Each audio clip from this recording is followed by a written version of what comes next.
Hello and welcome to the Wild Winter Women YouTube channel. I'm Leah, here with a daily recording to provide commentary on the Iditarod Trail Invitational, which is a human-powered race currently taking place right now in Alaska.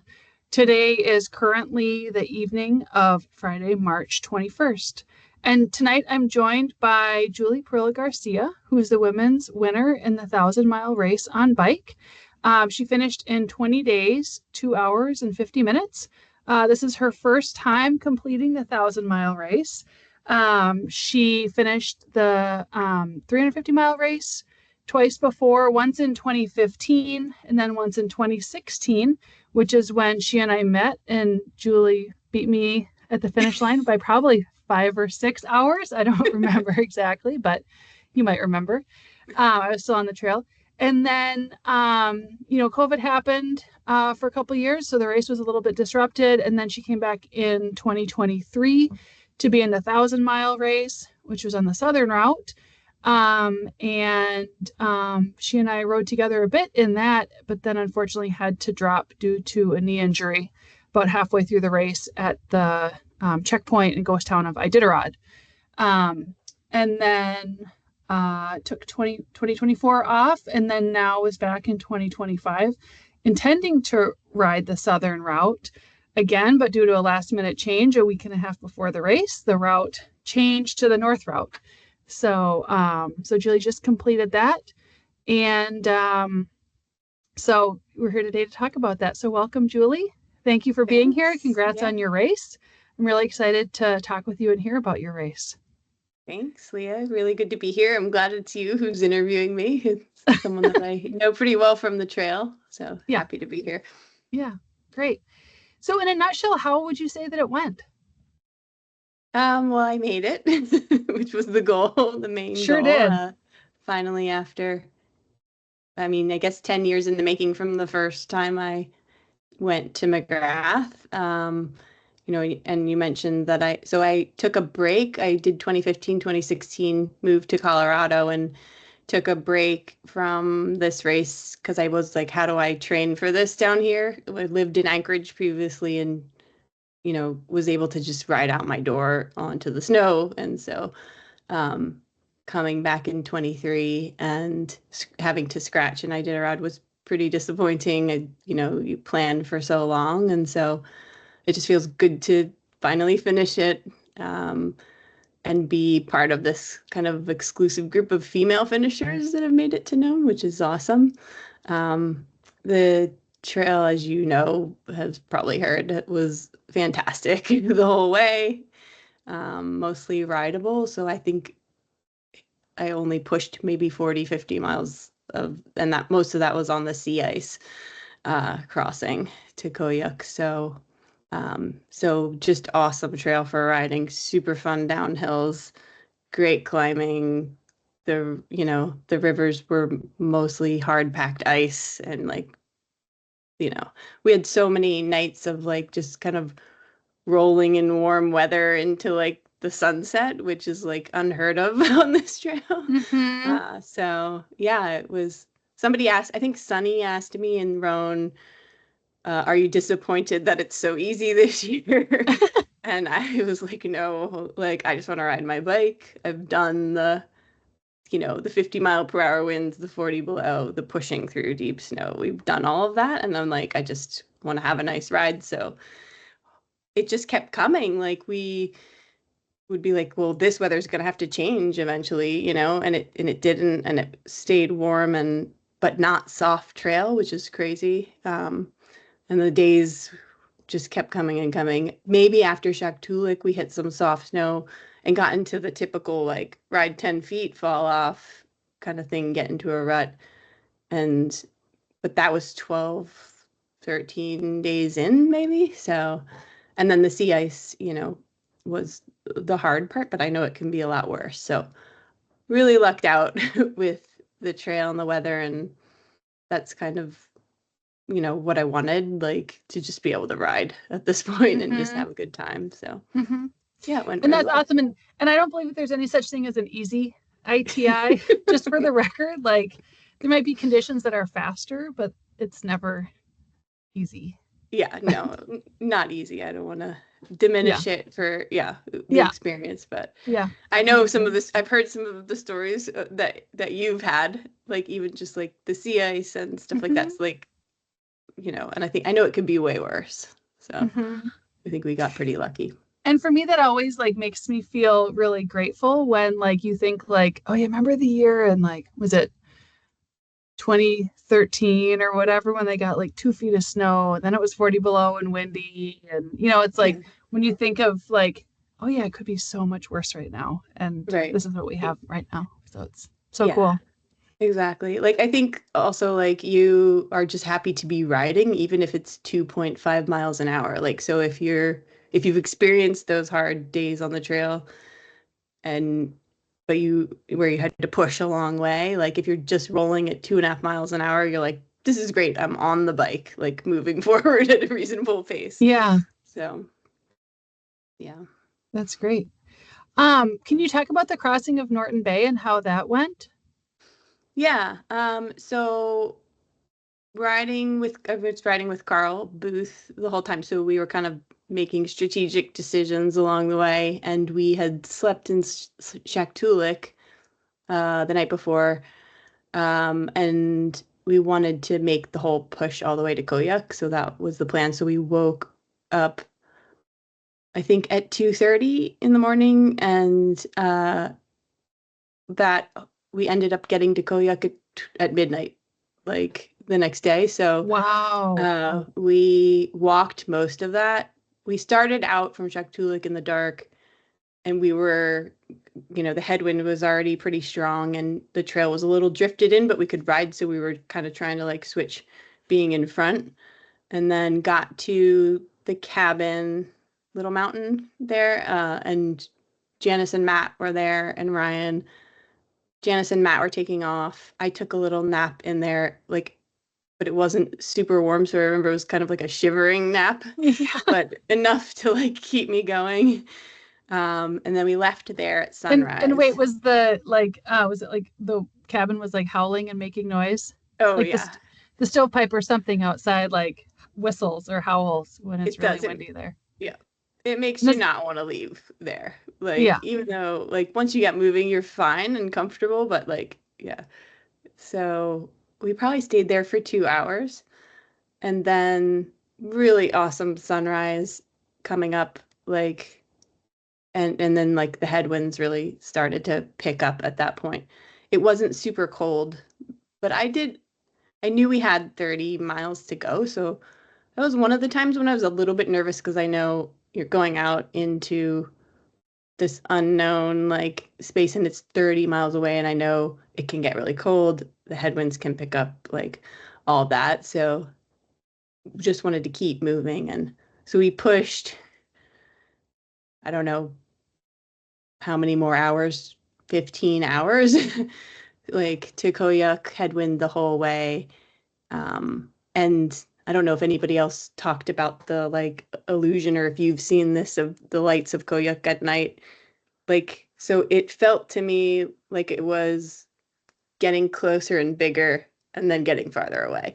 So like I felt Oh, like we were on like a treadmill or something, that like the sea ice was moving backwards and the town was just getting farther and farther away as we moved closer towards it. So that was a bit of like mental torture because I just was like, it was the one time in one of these races that I thought like we may not actually get there.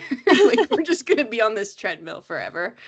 Um, so but we did good, like kept our faces protected and stuff, and it didn't get super cold, which is key when you have a headwind in your face. mm-hmm. So it was good. And then the best part of it was rolling into the school in Koyuk and the principal like opening the door, greeting us after midnight, letting us bring our bikes in. We had beds there, which may have happened like twice on the whole trail. Um, yeah, so that was really nice to just be greeted by people after you've been out for 20 Mm-hmm. hours pushing your Mm-hmm. bike. So, but it was probably that was definitely the hardest day I had on the trail, and Yeah. but good memory. Yeah. Yeah. What Janice had said about that is that you could see the lights from up on the hill in Quake for like 15 miles. Yeah. And we're like, oh, it's just right there. And Yeah. it wasn't. Yeah. And our calculations for like how far we were kept changing because like trying to do trail math, Carl was translating from kilometers to miles Oh, incorrectly. So sometimes it would be like we're 12 miles and then the next stop we'd be 13 miles away. So yeah, so that was like I don't we're just have to keep going and we'll get there eventually. yeah. Was one of you more the navigator than others? We traded off because he had his like E-Trex mounted on his bike and I mostly use my phone.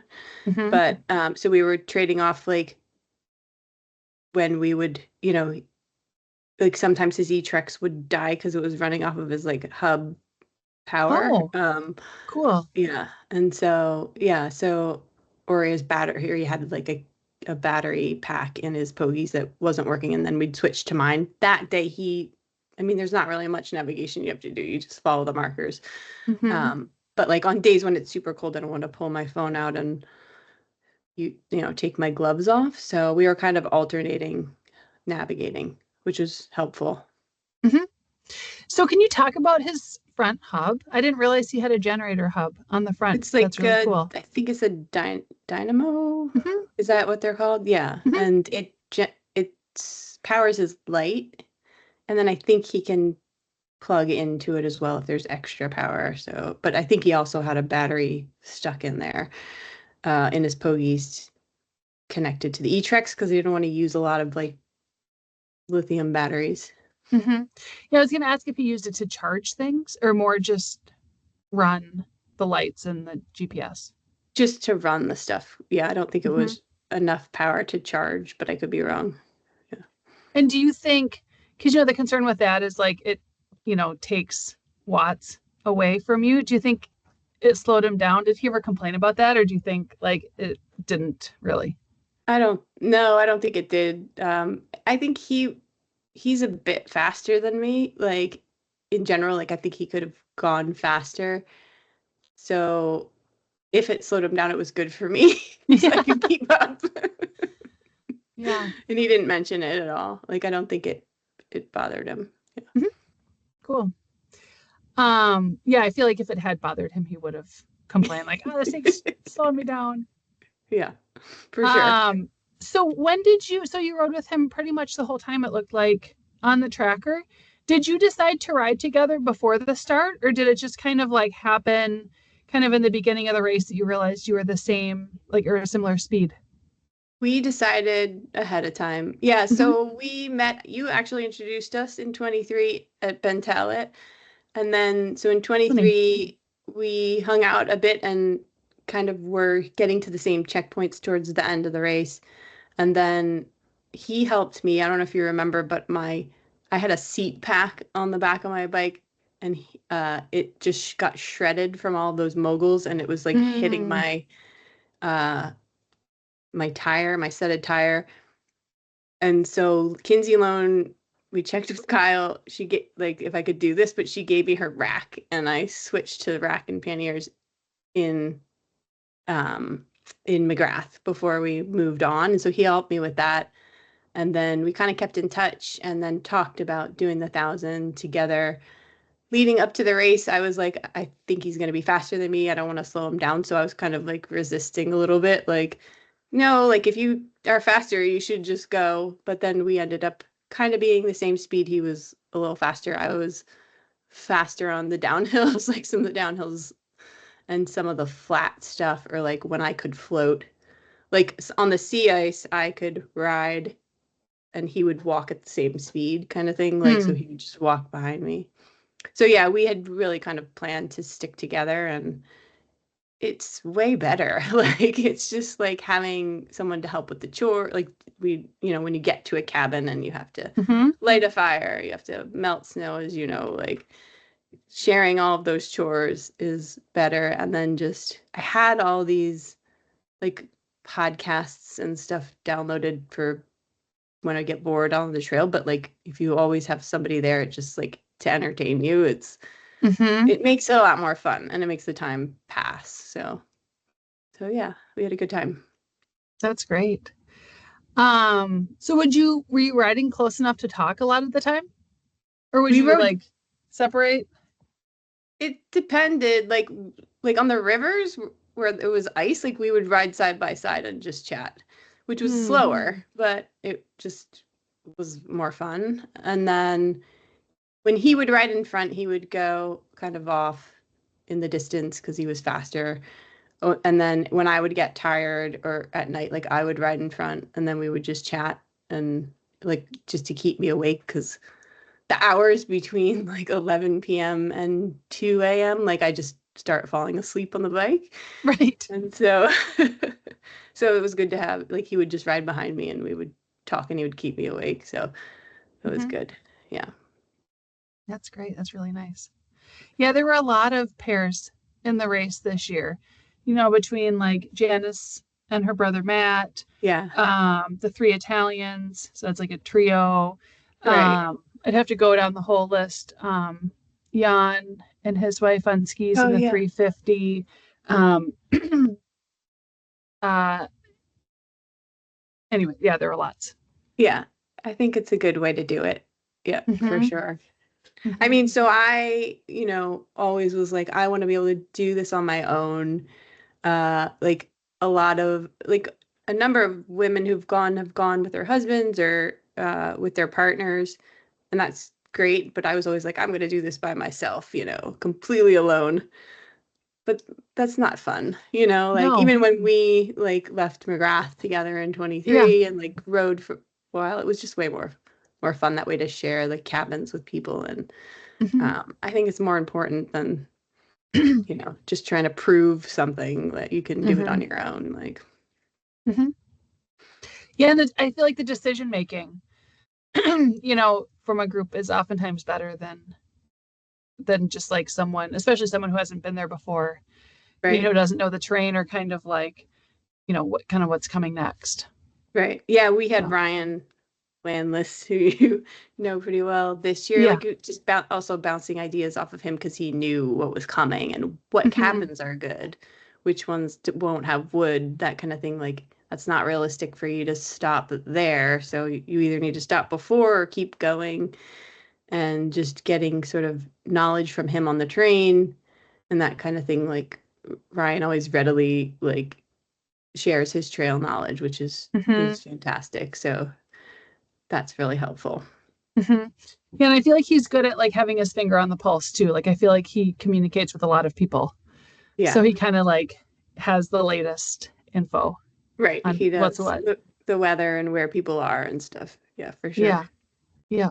Great. So what are some highlights from the race that stand out to you? So let's see.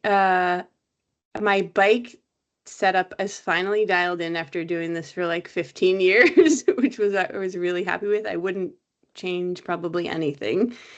And I had this like spreadsheet of where everything goes on the bike so before I started so I would know and it all worked out really well. Um, Highlights of the trail.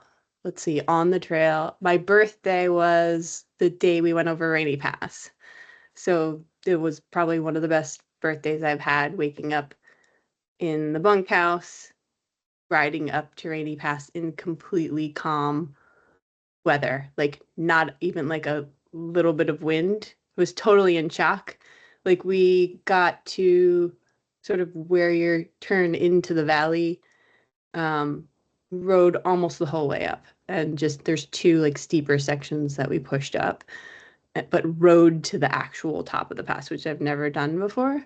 Yeah, that was Um, crazy to watch on the what they're riding, like basically up to the top. Like I couldn't believe it. yeah, Because it usually felt for less than it's walking typically. Yeah, that felt like we were getting away with something like, and it was just like, it was magical. It was like, the sun was coming up and it was calm and the alpenglow on the mountains and the little ptarmigan are running around and there's not Hmm. dumping snow or wind blowing in your face. Like, so that was really cool. And then we just got to bomb down Dalzell Gorge and have a really fun time riding all of that to Roan, and then decided to push on from there to Bear Creek, which I think we did in 2016, right? Like, Mm-hmm. uh, and so I knew that was going to be kind of a long late night because that's such a hard stretch that you forget about. But we did that and ended up at Bear Creek that night. So that was probably one of the best days. Um, Other than that, there was a lot of surprises along the way, like Caltag to Unalakleet, or I never know how to say that. Um, Mm-hmm.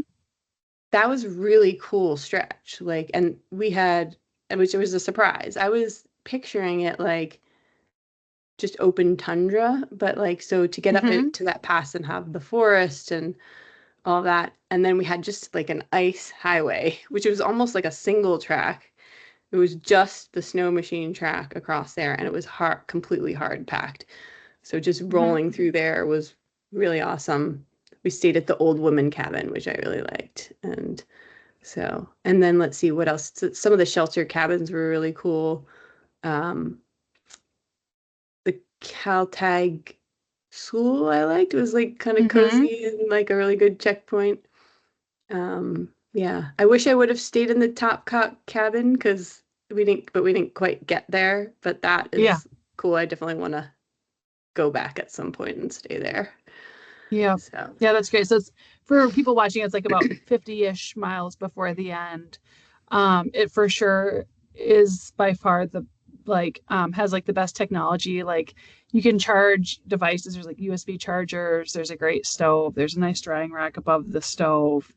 yeah. There's oftentimes like wood and leftover food, and that's Have you great. stayed in there like No, but I overnight just or? stopped in it twice for like a snack and Yeah, um, that's what we did to warm too. up. Yeah. Hmm.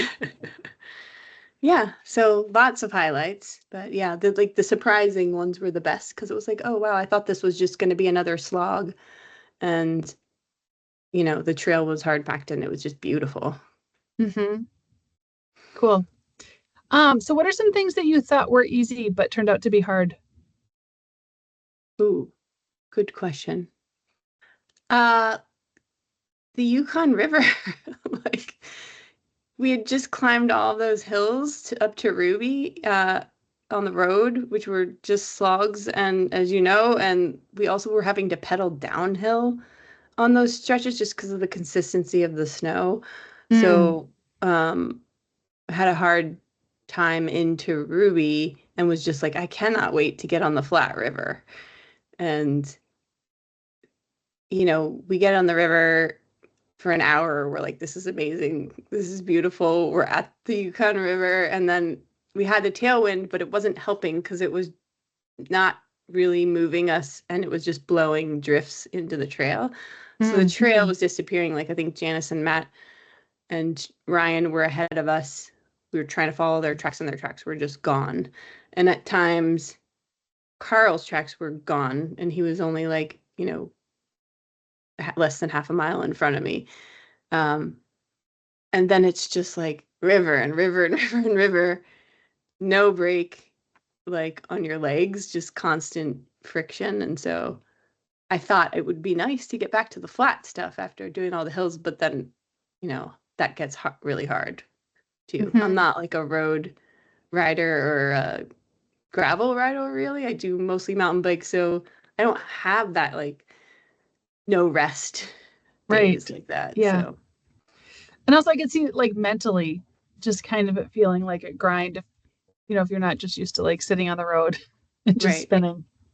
It's such a big river too. Like you can't be like, oh, we're just going around this bend because this bend is 15 miles, like so Hmm. just count the bends in the river and like 7 hours later you're around the bend. So Yeah. yeah. Yeah, after being in Ruby, then the next village down is Galena. And like when you Yeah. look at the map, the place where people typically stay is a little bit away from the river. So I was concerned, like, oh my gosh, is that going to be like a 700-foot climb to like get up Oh to yeah. the bed and breakfast because it's a little ways away from the river. So I was happy to learn that the town was really flat. Yeah, the town is flat. it does seem far once you get into Galena, and then you're like, are we like we're still not? How big is this village? Like we're Right, it's still only not like at the three blocks. B&B. So yeah, That's great. And then what about the people who you met when you were out there who weren't not racers, but like other people at the checkpoints or along the trail? yeah. Let me think about that. Lots of interesting people. Uh, trying to think early on. Like, I mean, I guess like in Ruby, the B&B, the woman that owns the B&B, I forget her name. She was cool. And like when we got to Ruby, we were just wiped out. And it was so nice to just have like a spread of food. And she was just serving us tons and tons of food. And it was cool to, hear the story about how they opened the B&B and stuff. So that was awesome. Larry in Galena, he's great. Like he's so Mm-hmm. welcoming, and he stays up like so late to welcome us and gets up so early then to um to feed us and everything. So he was amazing. He really like gets it. He knows like what you need when you get in there. Like I think he's been doing this so long. Mm-hmm. So Wait, that one was comment great. about Larry. I put in the race update that he buys his eggs not in town, but like somewhere, I don't know if it's Anchorage. So he said he brought like 14 dozen eggs through TSA on the Yeah. airplane and they were all like carry on. Yeah, he did. He did. Love Yeah. that. hmm Yeah, he was awesome. And I probably ate about 10 of those 10 Hmm. eggs of those 14 dozen Mm-hmm. there. Let me think who else. I mean, just all of the volunteers are amazing. Like, um, yeah, I'm trying to think. Um, Later down the trail, who we met. Oh, I mean, I mentioned the principal, Sherry, in Koyuk. She was awesome. Like, just greeted every single person that came in, and it's just a little thing that like is just so nice. Like when you're Mm-hmm. out there and to be greeted by a human that actually like cares. So that was good. Cool. Okay, so you saw the dog teams twice.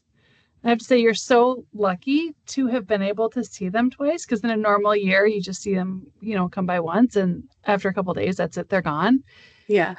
So you get to see them twice plus Emily Robinson, like the Oh, Robinson yeah. family. Yeah, yeah, yeah. So we saw the first, I think maybe after we left Galena is when the first two like caught up to us, which was cool because we were right outside of that town that we don't stop at. It's like Koyukuk. Koyukuk, Koyukuk. yeah. And just as the leaders were coming through, so you see there's nothing, there's nobody there, and then all of a sudden you see all these snow machines like come out and descend on the trail all at once, and they're all filming. So we got there right at that moment as the leaders were coming through, and then just pulled over and stood and watched the two leaders at the time come by. So that was awesome. And then we didn't, so then they, everybody must have passed us in the night because it was so warm. I think they were running at night and the dogs were getting too warm. So we didn't see anybody for a while. They went down and did that extra loop down on the southern route. But we did, so let's see, where did we end up seeing them? So we left Koyuk, and then a couple more teams caught up to us that day. I think we went to the Walla Walla. We must have went through Elam to the Walla Walla cabin that night. And we got to the Walla Walla cabin. Emily Robinson, the junior Iditarod champ, was in there with her Wartime. brother, 4-time, yeah, with her brother and her dad. They had the cabin super hot, which was really nice, and they were like, "Oh yeah, you can come in. We're staying just for another hour." So the kids were taking a nap and they were waking up, and we just kind of sat in the corner and stayed out of their way. It was crazy to see how much gear they had, but they were Hmm. just touring from Nanana or Fairbanks, and um, yeah, so the kids had all kinds of questions. They're like, you guys are the crazy ones. Like, they had all kinds of questions about the trail. And then we asked them about the dogs, like, how do the dogs deal with the ice and stuff like that. And so that was really fun. And then And how the do the dogs deal dad, with the ice? They said sometimes they take their booties off and let them use their claws because they'll slide Mm, around and they don't really do that well with the hmm. ice, or they'll run on the side, like Okay. if there's snow on the side, because it Hmm. throws them off. They also don't like when the snow machines come through and soften up the trail because the dogs slow way down, Hmm. which was interesting. So there's a lot of similarities between how we travel and how they do. Um, and then their dad said that she travels so fast that she was catching the front runners of the Iditarod and they were getting mad because they're super competitive and she was just like on a leisurely tour. So then we got to see her at the banquet at the end to speak. And for a 17-year-old, like she was really powerful. And it's going to be Hmm. really cool to see what she does in 2 years when she can Hmm. race the full race. Yeah, I have so much respect for her. Like she's so well spoken and um there was really sweet. There the Iditarod Insider had a video. She was at a checkpoint. I think it could have been Koyak with a commentator named Jody, and she was there with her brother and dad too. And apparently Emily, I think, plays the fiddle Oh, and yeah. sings. And Mhm. so they sang a song that was like just darling, just like melt your heart. So Yeah. cute. Oh, yeah. She's like an old soul for sure. Yeah, Like she's very mature for her age and down to yeah. earth. Hmm. So did you talk to any of the other mushers in the race? No, they were kind of just passing by us. Like, Hmm. when we in 23, I feel like we had more interactions with them because they were stopped in some of the cabins. But Hmm. um, no, we didn't. Just sort of like good job exchanged. That was about it. Yeah, yeah. Cool. That's awesome. Did you encounter any open water in the race? No, we didn't use our waders at all, and Hmm. and we were told down the Dalzell Gorge there was a spot that people were wading across, but I think by the time we got there, it had gotten cold enough that like the holes had like almost sealed up, and there was like a couple places where we jumped across with the bikes, but the water was only like a couple feet deep, so we could have stepped right in it and stepped across. I didn't have to Hmm. use my waders at all. Um, so nothing scary open. I mean, part of the Happy River was open, but it was far from the trail, which I haven't Hmm. seen that before. But yeah, so we didn't have any. I didn't use the waders were probably the only gear that I didn't use that I brought. So it wasn't Cool. an issue. Yeah. Yeah. Yeah. Another thing I did at Insider put out is they put out some drone footage of some open water on the Yukon and like the dog teams going over this little ice bridge right next to all this flowing water. Oh. And um, what they had said is that it was north of Caltag, like between Caltag and New Lotto. But I don't know if that's accurate because none of the ITI racers said that they saw it. Oh. Um, I wonder if it was that spot south of Caltag, between Caltag and Eagle Island, where there's been known to be Oh. questionable ice in the Yeah. past. Right. Right. Did But you experience some of that when you were out there, or like? well, I went in Caltag, Caltag Creek, I think is what it's called. So when you left Caltag on the Caltag Portage, after about 8.5 miles, there was open water and a stream, and then there was like a stream crossing, so it was like a steep down and up. Hmm. And so I went on that crossing, and it was like steep on the other side, and I put my foot down, like because I stalled out, and then my foot slipped, and then I tipped over on my side, and I went. The ice was like basically non-existent. It was just like snow, and maybe it's just like a thin thing. I Oh, wow. went in, and the water was only up to like my like waist or just below it. So I Hmm. climbed out, but I was wet, so I went back to Caltech school Oh, to wow. dry Okay. out and How warm up. far, how far back did you have to go? 8.5 miles Oh, wow. back to the Okay. school because at that time it was like 8 or 9 miles back to the school or 16 up to Tripod Flats. And so I felt like, okay, I know that the 16 is going to be a continued climb, whereas the 8 miles back is going to be a descent. So it's going to be a lot faster to go down the 8 than up the 16. Yeah. Also knowing that I could go to the school and it would for sure be warm and dry. Whereas when I got to Tripod Flats, there's no way of knowing if there's going to be any wood or, how easy it's going to be to get warm and dry. Right. Yeah. That was a good So, call. yeah, I just felt like it was the most conservative thing to turn around and go back to the school. Yeah, for sure. Did you change clothes at all, or did you roll around in the snow, or like try and get dry, or did you just No, book it back? I just went back. Fortunately, I was wearing, my boots with a couple oven bags, like two pairs of oven bags in my boots, and my boot covers and my normal pants and my insulated pants. So, like, fortunately, I had so many layers that not as much water infiltrated into Yeah. my clothing as it would have if I hadn't been bundled because it was like 30 below that morning. Oh, wow. Okay. I'd set the alarm for like 2, I want to say, and gotten an early start out. So it was still dark and really cold that Yeah. morning. Wow. Okay. That's So, crazy. I'm glad you got back and got yeah. warm. And then you just set out. Did you sleep then, or did you set back out? No, I got back there and I had to dry everything out. So there were some floor vents with air coming up in the gymnasium. And so I was able to put my boots on top of those vents to dry. I mean, it wasn't warm air, it was just kind of like, normal ambient temperature air. But that did a good job of drying out my liners. And I was able to dry out my jackets. And I went and took a hot shower and then lay down and took a nap and just like Nice. passed out.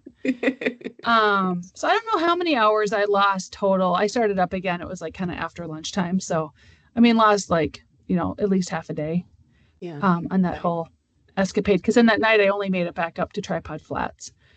Okay. So, which I think is what, like 20, yeah, like 24 27 miles. miles. Yeah. Hmm. So that's all I made that day because I had gone out and came back. Well, that's impressive that you were able to even make it that.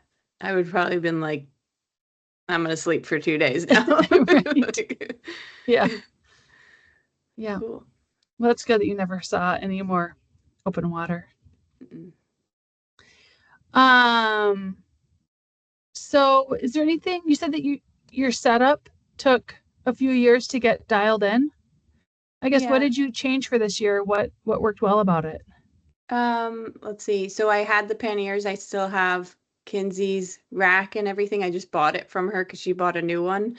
And those are just super spacious. And I thought through how I set my bike down and what I want out of my bike on, the right side when I'm riding versus the stuff that I take into the checkpoints at night is on the other side. And then I also like sort of thought through what are the different kinds of checkpoints and the things I need to bring in. So like there's checkpoints where you're just going to sleep in a bed and you just need your sleeping bag on top of it and like your toothbrush, and maybe Mm-hmm. some food. And then there's, the shelter cabins where you're bringing in your pot and your stove and everything to melt water, in addition to your sleeping stuff and like charging cords and like batteries and things that you need. And then there's like the schools where you don't need to bring in the pot of water, but you need to bring it. So like I bagged things up inside the panniers according to like what I thought I would need at any given time. And then including my food was all in a sack, like so I could just quickly pick it up, bring it in, eat everything that I wanted to eat, and then refill it with what's in the boxes, and bring it back out. So that worked really well. Um, what else?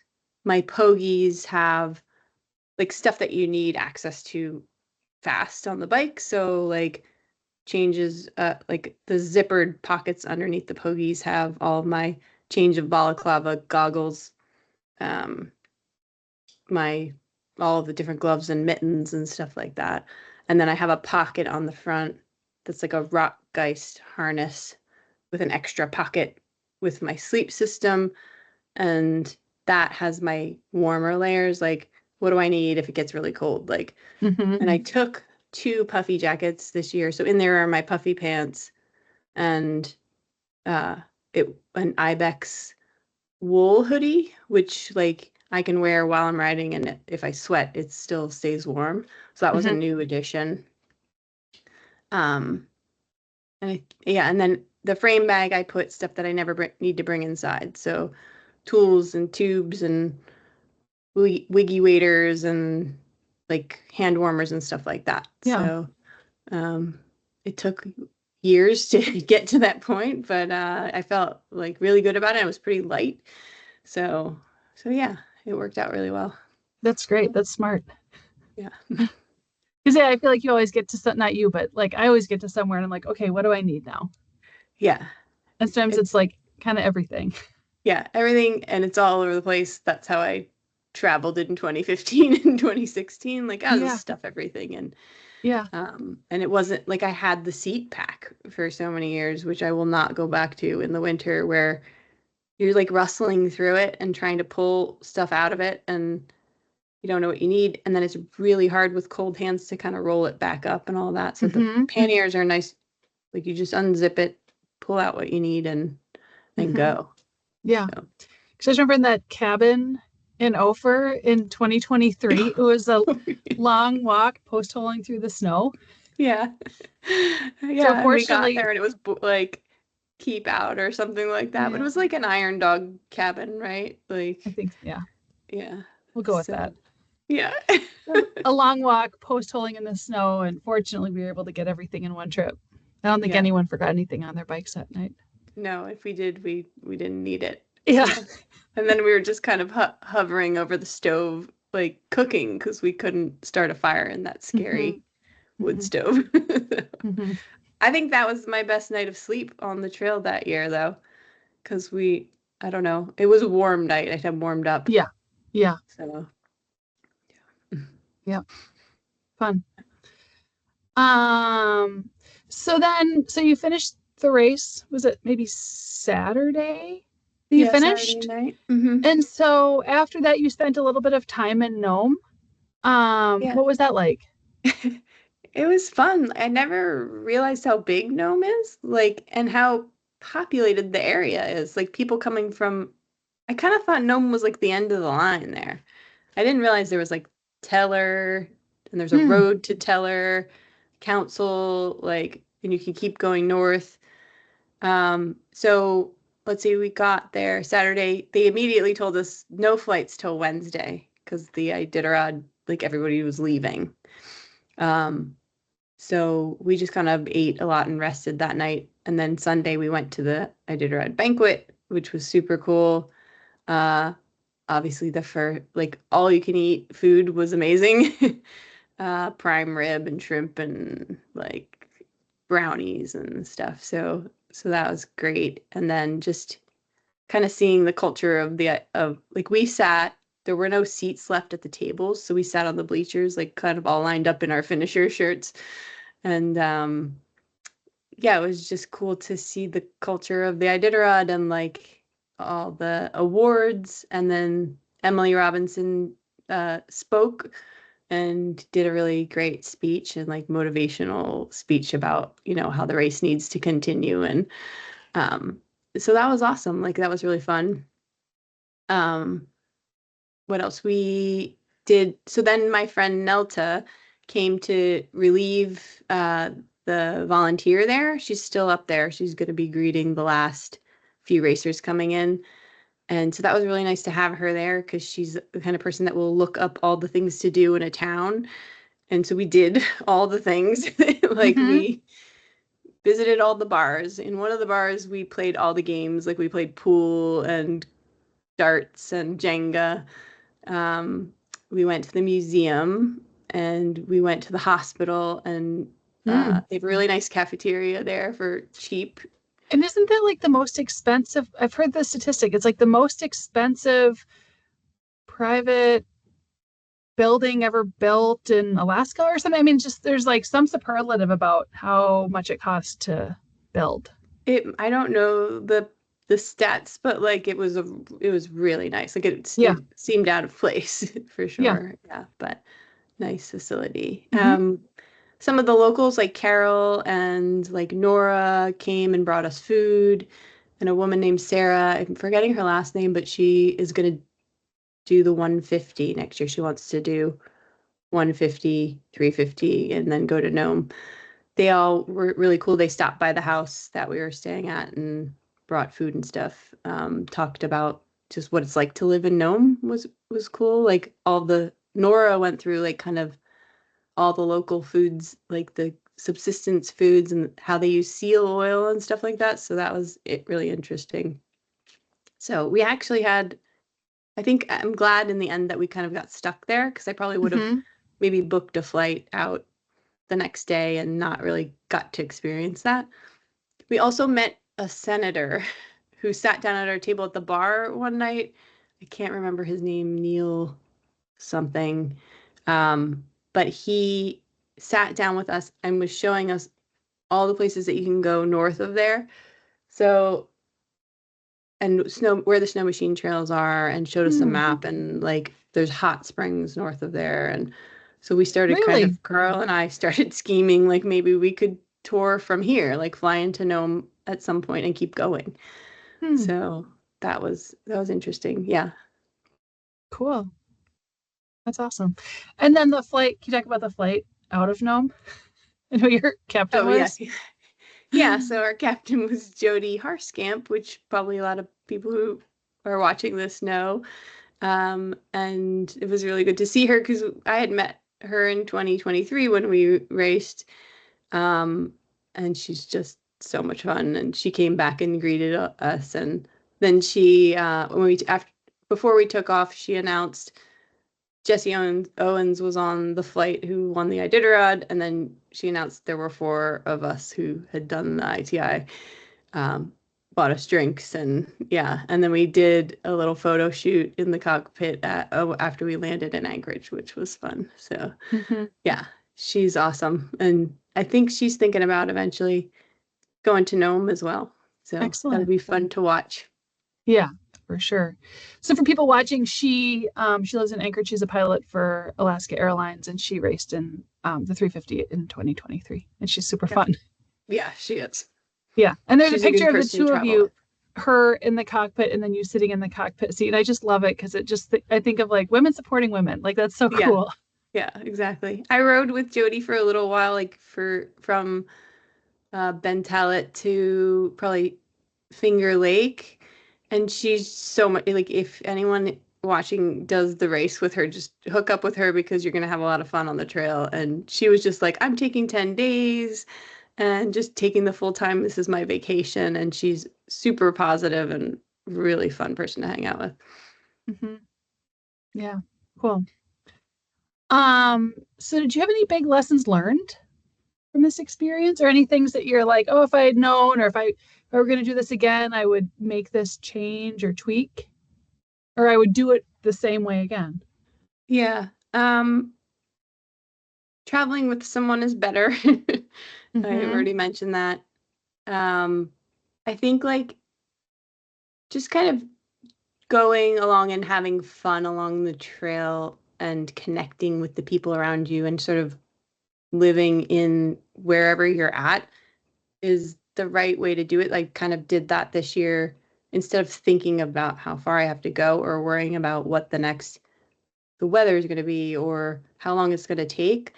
I see a lot of people that are kind of wrecked and like stressed out in the checkpoints, they're asking a lot of questions and they're trying to predict the future. Basically, they want to know in their mind what the unknown is going to be ahead on the trail, and you can't know that and you can't control that.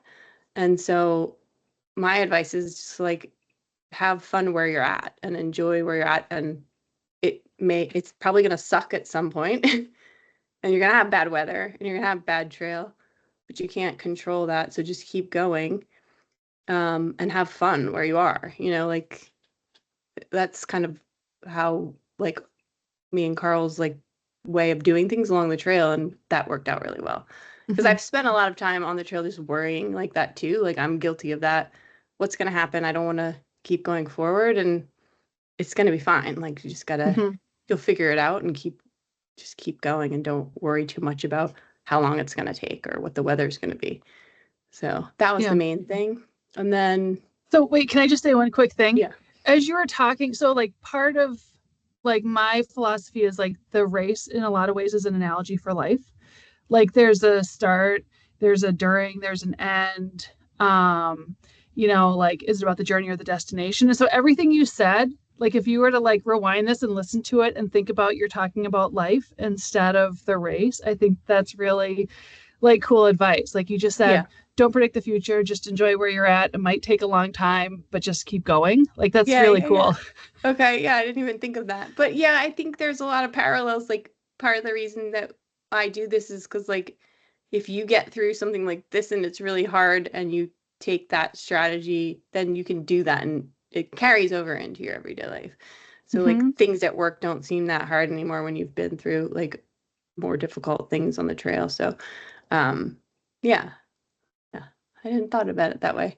Yeah. Um the other thing is, and we've talked about this like in 23, you and I in Yentna Station after our first day, first night was 35 below or less, and it was really hard, and we got lost, or I got lost, and we got there at 3:30 in the morning, maybe. And I remember I waking up was and maybe you, even later than that. oh, right, I went to sleep in the room with Kendall, and when I woke up, she had been replaced by you, and I was like, Yeah. Leah, it's you. And then I remember saying, like, are we too old to do this? Yeah. And at the time I was 47 and maybe you were 40 Three. or 43. Yeah. Yeah. And like, I don't think that anymore now. I just turned 49 on the trail and I feel like I can keep going. I watched Janice and Matt, who are in their 60s, kick ass on the trail. Mm-hmm. Like, we're not too old to do this. We can keep doing Mm-hmm. this for a really long time. So that was kind of something that was solidified. Like, I feel better this time than I did when I was 47 and better than I did when I was in my 30s. So, yeah, there's no reason to stop. Mm-hmm. Cool. Yeah, I feel like at that moment, I was just feeling kind of like weak, and just Yeah. like kind of like spent by the experience. Hmm. And so I feel like in hindsight, it's like, no, it was just a lack of, maybe not training enough, or whatever, not Yeah. necessarily age. And I think at the time I blamed it on age. Or I was Yep, thinking like exactly. that's kind of the obvious scapegoat. Right, exactly. Same here. Yeah, I just thought like this is just wearing on me, but it was how everyone Yeah. was feeling. It didn't matter Yeah. what age we were. Right. Right. It was just a We hard, were hard first day. blindsided by the cold. Yeah. Think of that first day. I mean, after that first day, like nearly half of the field dropped. So, Right. I know. so I Right. guess we were justified in feeling spent at that point. Exactly. Yeah. Yeah. So if someone were interested in getting involved in this kind of stuff, they're making the step up from the 350 to the 1,000, or even like contemplating their first winter ultra, like their first 100-mile winter race, what advice would you have for them? Hmm. Let's see, test all your gear. Don't come out with anything new on the trail. Definitely, you're gonna have to bivvy, like, unless you're some kind of really fast rider. So definitely practice that. Do that in as cold of temperatures as you can find. Like, I live in Colorado. I've Googled what is the coldest place in Colorado, which is one of them is Gunnison, and I went there and did an overnight a couple times, just practice throwing out your bivvy when you're tired and getting in there and drying out your gear in the bivvy and all that. Like, use your stove before you get on the trail, because I know there've been people who are like, oh, how does this thing work? So definitely test all that out because you're going to have to use it. That's probably my main advice. And then what else? Like, yeah, just keep going. Like, Mm-hmm. you're gonna get there, kind of thing. Like, you just have to keep moving. Don't try and do trail math. Like, don't try and figure out how long it's going to take you, because it's going to be depressing. um yeah, that's And if about your all I friend can keeps think of. converting from kilometers to miles, like check Yeah, his math or take it with a then grain of drop salt. him. Yeah. Yeah. Funny. So yeah. So I guess when you think about where to go from here, like, did you like, okay, 1,000-mile check, like never going back, staying inside the rest of my life? Or did this kind of like excite you for other things in the future, like similar or beyond this? Yeah, definitely gonna do something else. I don't know what. It's hard to like. There aren't really many races like this. Like I would love to do more fat bike races at a long distance like this, but I don't know that they exist. If anybody has any ideas, let me know. I want to do the Colorado Trail, which has been on my list. I attempted it in 2021 and got COVID 3 days in, so had to scratch. So that's on my list probably next summer. And yeah, maybe eventually the Tour Divide, but we'll see. But definitely this kind of sparked like the usual, what else can I do kind of thing. I may come back in like several years and do the Southern route because I never finished it. But I don't think I'm ready to come back quite yet to this race next year. Although I do have to say it still hasn't even been a week since you've been off the trail. I know. So. Give it another week. Yeah. I'll be signing up. Your mind. Yeah. Or when you hear about like all the friends who are signing up for next year, you'll be like, oh yeah. That'll be fun. Yeah. Yeah. Yeah. The funny thing about the Southern route is I feel like it's just so cursed in terms of when the race goes through there. Like I feel like in the last 10 years, you would think like, okay, if it's every odd year, it should have happened 5 times, but it's only happened twice. Right. Yeah. Yeah, that's true. I hope that it can continue, you know. I mean, I've thought about maybe just touring it too. Like going from McGrath to Caltag, or you know, just to get that section. So a lot of ideas, but I'm sure I'd be eventually tempted to do the whole thing again. Yeah, when I was there last year, I found it to be really hard. I mean, the last part coming into Ruby was hard. The Yukon River was hard. I remember saying like, I just want to get to Caltag so I can just see this part of the course. Because once I got to Caltag, I would have seen all of the Iditarod Trail on both routes. Right. It's like, I just want to get to Caltag. I don't care what happens after that. Like if I keep going, fine. If not, fine. Yeah. I was just kind of like had that flippant attitude. Right. But you were, and of course, by the going. Yeah, by the time I got to Caltag, I was like, okay, I'm gonna keep going. And then I got wet, and then I went back to Caltag. I was like, but I'm gonna keep going. Like I'm fine. But I think it helped just to kind of have that intermediate goal, to not like, you know, kind of have that like mentality of like, I got to go all the way to Nome no matter what, but just to kind of take it one step at a time. Yeah. And you can take like a whole day, or like you've 30, if you're on a bike, it's easy to take a layover day. Like, you know, like I took a whole day in Koyuk. We got in at midnight, slept till 1 p.m. the next day, ate as everything we could find in Koyuk, and then slept another night. And yeah, that's like a bit of advice that you, I think, gave me as well. Like, just give it time before you scratch, kind of thing. Like, don't make any hasty decisions, because it's amazing what a whole layover day can do. Like, I was feeling like a deep fatigue in my legs every time I stopped and started, like in the middle part of the race, where it was like, oh, how am I going to keep doing this? And that was gone after I took a layover day. So all sleep deprivation and like fatigue in my legs were gone, and I felt like I was now getting stronger from the race from the start, you know, from the first days. So yeah, that's awesome. Good. Cool. I forgot to ask you what foods you liked to eat. What was still palatable after that long? I didn't have issues eating this time. Like I just ate, everything was palatable, like whatever I could find. Still candy, like more sweet stuff than I usually eat, like Swedish fish and gummy bears and things like that. And the sort of rooting around and finding different kinds of candies in people's boxes that were already passed. And as you know, I like to eat bread and butter. Yeah. Like I put butter in my boxes, and I also put ciabatta bread from Walmart that's like shelf stable, and then you can put cheese and pepperoni on there and put it on the wood stove and make a panini. So nice. That's kind of something I like to eat real food as much as possible, but I ate everything anybody put in front of me pretty much. I didn't have issues, so that was good. Cool. Great. Funny note to end on. But Yeah. I really wanted to ask you about that. Yeah, because the herbed butter on bagels is Yeah. really a It's winner. pretty key. If you can warm it up too somehow, it's Oh, good. I bet I didn't even think of that. I was just too busy eating the bagels and herbed butter. Amazing. Yeah. Good. Is there anything else you'd like to add? I think that's it. Yeah. Yeah.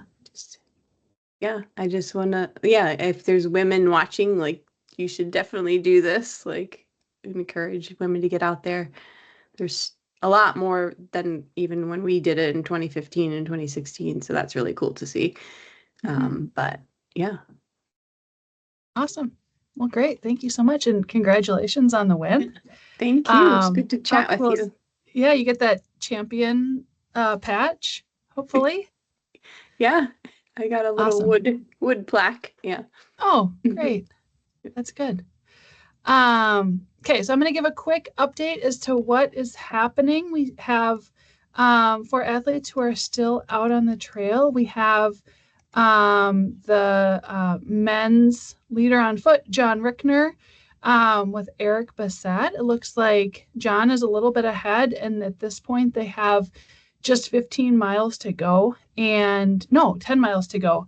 So they're past Cape Nome, just kind of on that last run into town. And so they should be in a few hours. So let's call it like 7:30 Alaska time. So that's pretty cool. And I saw yesterday that the arch has been moved off of Front Street over to is it Anvil Park, Anvil Square, over at the church.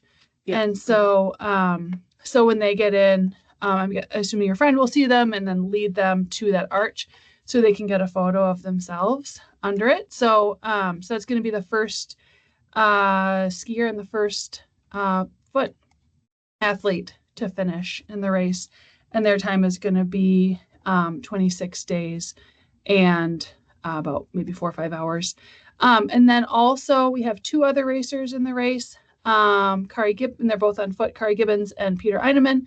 And so right now they are in the Topcock Hills at mile 893. So that means they have about 57 miles to go. So they were planning on stopping at Topcock Cabin on the coast tonight. And then hopefully, as long as everything goes according to plan, they should finish in Nome tomorrow evening. So that's going to be the winner on foot, or for women, the one and only. That's awesome. She's the founder of the Wild Winter Women group. Always a great advocate for women and for supporting other people in these kinds of advice. It's her first time in the 1,000 as well, and I think it's going to be Peter's like 6th or 7th finish in the 1,000. I don't exactly have that number at my fingertips at the moment. So I just want to say thank you, Julie, for chatting with me and the viewers. So for those of you watching, thank you for watching. And so coming up, I'll be interviewing the other woman in the 1,000-mile race. So Kari Gibbons. Just a couple days ago, I interviewed Janice Tower, who is a second place biker. And then also on Monday, I'll be Alexandria Manley and I are going to be interviewing Leah Wilcox, who won the 350-mile race to McGrath on bike for the women. So thanks, everyone, and have a great night.